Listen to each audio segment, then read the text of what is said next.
नमस्कार, आप देख रहे एलआर भारत में राकेश। बिहार सरकार द्वारा दिया गया 90 करोड़ की लागत से योजना में भारी लूट खसोट का मामला सामने आया है।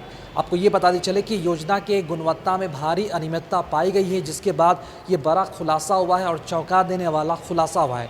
दरअसल ये पूरा मामला है मुंगेर जिला के हवेली खड़गपुर में चल रहे सिंचाई झील योजना का। ये योजना बिहार सरकार के खास आदमी राजू रंजन उर्फ ललन सिंह ने इस योजना को लेकर वर्ष 2017 में हवेली खड़गपुर के झील पर पहुंचकर इस योजना का और सिंचाई योजना का ढोल पीटा था। इस सिंचाई योजना में नहर भी शामिल है और योजना झारखंड के रामकृपाल कंस्ट्रक्शन को दिया गया है, जिसकी लागत लगभग 90 करोड़ रुपए से बनाया जा रहा है और इसकी शुरुआत 9 मई 2018 को की गई और 5 जून 2021 को योजनाओं का समाप्त होना था। हवेली खड़गपुर झील से पानी को 8 नहरों के रास्ते सिंचाई के लिए कई गांव पानी देना है। हवेली खड़गपुर के रोआई टोला बनहारा गांव में बन रहे नहर है और अगर हम बात करें हवेली खड़गपुर के लगभग 2275 हेक्टेयर खेतीहर जमीन की, तो इस पर सिंचाई होना है और हवेली खड़गपुर के 43 गांव के किसानों की सिंचाई का लाभ मिल रहा है। अब दिखाते हैं कि सिंचाई के लिए जो नहर बन रहा है उसमें ठेकेदारों द्वारा लूट खसोट का हाल क्या है और इसका जो अंदाज़ा है आप लगा सकते हैं कि यह जो 90 करोड़ की लागत से बन रहा सिंचाई है कितने दिन चलेगा, या यूँ कहें कि चल रही योजनाओं में ठेकेदार गुणवत्ता का ख्याल नहीं रख रहे हैं और सिंचाई योजना पानी के साथ बहकर पानी हो गया और कुछ ही दिनों पूर्व सिंचाई के लिए नहर का दीवार बनाया गया था और हल्का सा पानी से योजना की इज्जत उतार कर रख दिया गया है।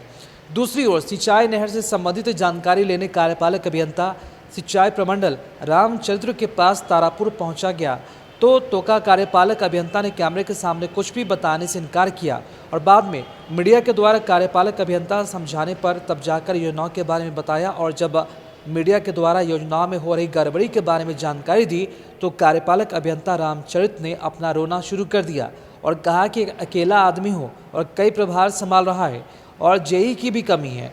कई प्रभार संभालने के साथ ही अगर योजनाओं की गड़बड़ी पर दोबारा सवाल पूछने पर कार्यपालक अभियंता ने कहा कि हमारे यहाँ योजनाओं की गुणवत्ता में कोई कमी नहीं है और मीडिया कर्मियों को ही वो समझाने लगे। फिर उन्होंने कहा कि जांच कर टाल दिया जाने की जो बात है वो उनके द्वारा कही गई है। एक तरह से देखा जाए तो उनके द्वारा जांच के नाम पर टाल मटोल रवैया अपनाया गया है। यही एस्टिमेट है, ऐसे बन रहा है सगर, ऐसे बनेगा। कहीं छाड़ नहीं पड़ रहा है ना, तो हमको ग्रामीण को क्या पता कहीं। अच्छा, तो क्या पानी का ये चोट बर्दाश्त कर पाएगा? कुछ दिन करेगा ना, उसको मिट्टी से स्लो कर रहा है, बलुआही मिट्टी से। अच्छा, और उसके बाद डायरेक्ट ढाल दे रहा है। और बलुआही मिट्टी से देके उसको ठोक देता है। अच्छा, और ठोक के उसके बाद मिक्सचर से मसाला आता है जी, उसको दे के पीस छाड़ नहीं पड़ता। तो ऐसी स्थिति में कितना पानी का चोट बर्दाश्त कर पाएगा? तत्काल करेगा, लेकिन आगे उसका मजबूती में भविष्य उसका अच्छा है ना। प्रॉब्लम है हमारे वहाँ, जेई की कमी है, गाँव में जेई एसडीओ की कमी है, जिसके कारण एक जेई के ऊपर बहुत से, जैसे अभी सरकार की जन उपयोगी हर खेत पानी पहुँचाने वाली है, उसमें सभी जेई हमारे एसडीओ भी लगे हुए हैं। मैं खुद अपना भी कर रहा हूँ। अभी मैं तारापुर इसकी टीम में हूँ, तारापुर सिंचाई प्रमंडल तारापुर का, लेकिन हमारे जिम्मे को भी 5-5 डिवीज़न का प्रभार मिला हुआ है। अब इसी समझ लिया कि हम अकेले 5-5 जगह का कैसे तो कर रहे हैं, वो हम भी जान रहे हैं। शिकायत मिलने पर हम तुरंत उसका एडिट कर लेते हैं।